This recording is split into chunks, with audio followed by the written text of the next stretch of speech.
Bueno, a ver, cuando lógicamente no hay un plan que contemple las distintas realidades que vive la sociedad y es un plan de ajuste generalizado, sin tampoco un plan de desarrollo a largo y a mediano plazo, es muy difícil que, sobre todo, los espacios más vulnerables de la sociedad son los que más sufren, ¿no? Entonces, objetivamente, hoy está existiendo, sobre todo en la gente que mayor necesidad tiene, bueno, falencias importantes para poder acceder a determinados derechos básicos, ¿no? Desde el punto de vista de la comida se ha incrementado realmente la asistencia por parte de comedores y merenderos en los barrios de la ciudad de Rosario.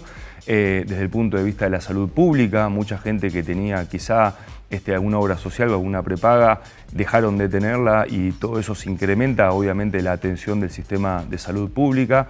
Es decir, dentro de cuando discutimos las crisis y discutimos cómo salir de las crisis, lo más importante es diferenciar cómo se tiene un plan para salir de esa crisis y a quiénes se les va a ajustar. No se puede ajustar a todos por igual. Y lo que estamos viendo es que en los planteos que hace este gobierno no hay ninguna medida que apunte al desarrollo productivo de nuestro país, fundamentalmente pensado en la pequeña y mediana empresa, que como todos sabemos es la que genera también mayor mano de obra dentro de las economías regionales y que está inserto dentro de la realidad, sobre todo del interior del país, ¿no? Y en este marco, las medidas que se toman, lamentablemente, generalmente van a intentar regular o desregular, mejor dicho, cuestiones vinculadas a lo financiero, ¿no? A la timba financiera en muchos casos. Y creemos que esto claramente, vamos a retroceder mucho, primero sin poder resolver la cuestión vinculada a una crisis económica, pero fundamentalmente avasallando un montón de derechos. Y sobre todo cuando se pone en duda cuál es el rol del Estado en un marco de crisis, ¿no? El rol del Estado es generar reglas de juego y lo que se están haciendo acá es flexibilizando esas reglas de juego y lógicamente cuando las reglas de juego no existen son los más poderosos los que predominan, ¿no? Y en este marco los más poderosos desde el punto de vista de la especulación financiera y claramente no desde la producción. La definición que han tomado en términos de achicar cantidad de ministerios a nivel nacional, sin dudas es algo que no tiene ningún tipo de antecedente, ¿no? Generalmente las reformas del Estado tienen que ver con mejorar el funcionamiento, con ver cómo se ayorna quizá distintas realidades que permitan fundamentalmente garantizar derechos. En este caso, uno de los que mencionábamos que tiene que ver con la salud, objetivamente va a generar un retroceso en el acceso a un derecho como es el de la salud en nuestro país, fundamentalmente porque también se están recortando, y esto es una realidad y que está planteada en documentos oficiales del Gobierno Nacional, con disminución de envíos de medicamentos, ¿no? Entonces existe una gran preocupación, sobre todo de enfermedades crónicas que necesitan para poder vivir el suministro de esos medicamentos por parte del Gobierno Nacional, que se están discontinuando y eso es un problema. Desde el punto de vista de la educación, claramente hoy se cierra un debate muy importante, en realidad también una situación conflictiva con los docentes universitarios. Es muy difícil también entender cómo tener un mejor futuro como país sin educación, sin ciencia y técnica, ¿no? Y eso también es una definición que ha tomado el Gobierno Nacional, que nosotros creemos que va en desmedro de la posibilidad de pretender a mediano y a largo plazo un proyecto de país diferente. Sobre todo hoy, cuando la sociedad del conocimiento es lo más importante y es lo que define en muchos casos a la sociedad y a las economías del mundo, ¿no? Y también creo que de alguna manera esta especie de fanatismo por el libre mercado, un fanatismo tardío, anacrónico, podríamos decir, el mundo va en otro sentido, creemos que nos va a hacer mucho daño. Y lo más importante que tiene que ver con estos momentos de crisis y de no pensar en las personas que están en momentos de mayor vulnerabilidad es que se rompe un tejido social, y nosotros ya lo hemos vivido en otros momentos de crisis, sin comparar una crisis con otra, ¿no?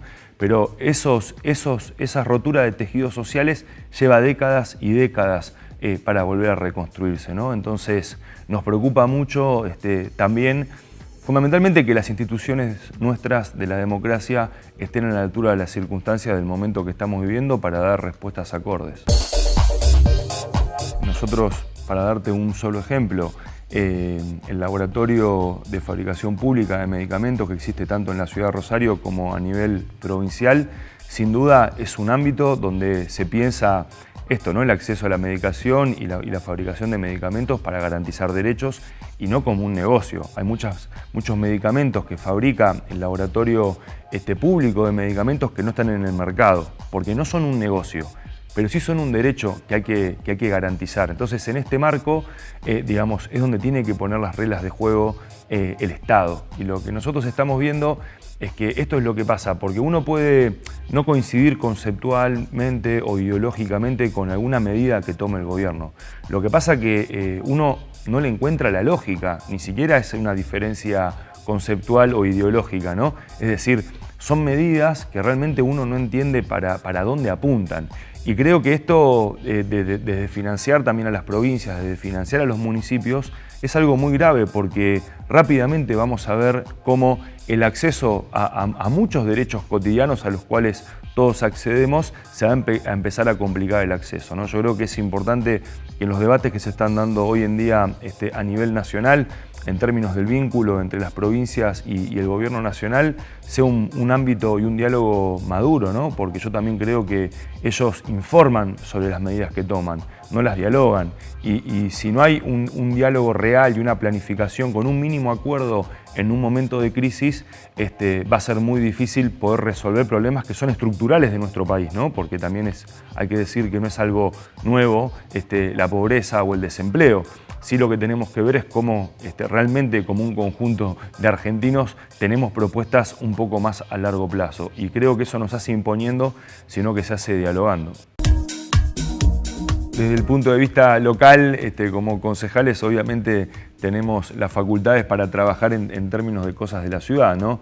Venimos trabajando desde hace bastante tiempo en diferentes reuniones con titulares de taxis náuticos, que son los taxis que sobre todo en temporada de verano salen desde el norte, de la costa norte de nuestra ciudad a las islas, también con prefectura y con algunas áreas de turismo de la ciudad. El río es uno de los principales atractivos que tenemos en la ciudad de Rosario, que no únicamente disfrutamos rosarinos y rosarinas, sino que también es algo que se puede potenciar fundamentalmente para el turismo, ¿no? Y en este marco presentamos un estudio de factibilidad que veníamos trabajando con el Poder Ejecutivo y estos actores para que exista una mayor formalidad en un muelle público, pero de utilización exclusiva para taxis náuticos, que permita, bueno, formalizar aún más esa actividad, dar mayor grado de seguridad, tanto para los titulares de esos taxis náuticos, que sería formalizar un poco más la actividad, como también para los pasajeros que miles y miles por día en temporada de verano cruzan a las islas. Así que creo que eso, bueno, fue el fruto de trabajo de muchos actores que están en esa actividad y esperamos que se pueda concretar cuanto antes para que sea de disfrute de los rosarinos y rosarinas y también de los turistas que nos visitan.